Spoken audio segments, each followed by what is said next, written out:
I'd like you to do two things.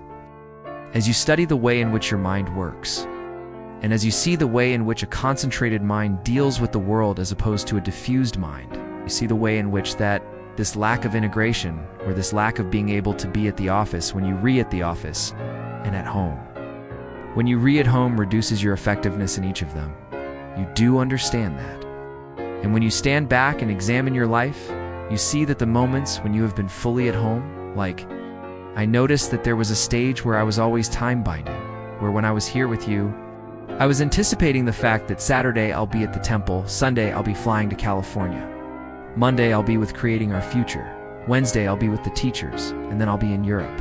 And I mean, it was all real at this moment. And I constantly had the sequencing of where I came from and where I was going in my mind. So I was always planning and anticipating. What's changed now is that much more of the time. I mean, I'm a long way away from being cooked, but much more of the time when I am here, this is it, I'm here, and when I'm not here. And it's interesting how when you give another human being, your family or your business, the fullness of your being at any moment, a little is enough. Well, when you give them half of it, because you're time binding with your mind, there's never enough. And you begin to hear the secret that being fully in the present moment is the greatest gift you can give to each situation. That when I'm walking up, going to the bathroom, and I meet somebody in the path and they say, "Have you got a minute?" Now, unless I've got diarrhea, I probably have a minute. And I say, "Yeah." And then I turn to them, and at that moment, I'm not somebody going to the bathroom listening to their question. I'm just right here. And that takes me less time to deal with that thing fully, so that I hear them fully and they hear me hearing them, and we do the communication, than if I keep holding on to, "Yeah, sure."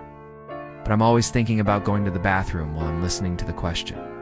And it's taken me a while to learn that if I'm going to offer the gift of my being, it means offering the fullness of the moment in. And the feeling that I'm not doing enough at home when I am at work ends up ending up, you don't do enough at work and you don't do enough at home.